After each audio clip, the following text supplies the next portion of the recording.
గతంలో వీళ్ళు చేపట్టినటువంటి కొన్ని చర్యలు కూడా ఈ రోజున ఇవాళ ఇన్ని మాటలు మాట్లాడుతూ ఉన్నారు. ఏదో ప్రైవేట్ పరం చేస్తా ఉన్నాం, ప్రభుత్వ మెడికల్ కాలేజీలని నిర్వీర్యం చేస్తా ఉన్నాం అని చెప్పి. ఇవాళ గతంలో మీరు వేసినటువంటి పునాదులు ఎటువంటివండి? ప్రభుత్వ కాలేజీల్లో మేనేజ్మెంట్ కోటాని ప్రవేశపెట్టింది ఎవరు?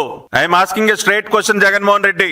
ప్రభుత్వ కాలేజీల్లో కూడా management quota, self sustainable financial model పేరుతో అటువంటి విధానానికి నాంది పలికింది ఎవరు? Andhra Pradesh medical education and research corporation APMERC act 2021 ని తీసుకొచ్చింది ఎవరు? ఏపీఎంఈఆర్సీ యాక్ట్ ని తీసుకొచ్చింది మీరు, అవునా కాదా జగన్మోహన్ రెడ్డి?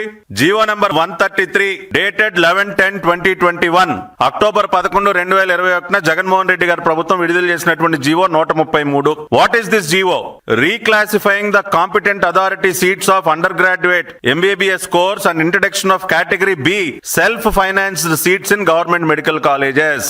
ప్రభుత్వ వైద్య కళాశాలల్లో కన్వీనర్ కోటా కాకుండా మెరిట్ బేస్డ్ మీద సీట్స్ భర్తీ అయ్యేటటువంటి విధానానికి స్వస్తి పలికి దాన్ని కొంత మార్పు, అంటే 100% మెరిట్ మీద కన్వీనర్ కోటాలో భర్తీ అయ్యేటటువంటి మెడికల్ కాలేజ్ సీట్లలో కూడా సెల్ఫ్ ఫైనాన్సింగ్ మోడల్ పేరుతో కేటగిరీ బి అనేది తీసుకొచ్చి జీవో ఇష్యూ చేసింది. జీవో 133 ఇష్యూ చేసింది మీరు, అవునా కాదా?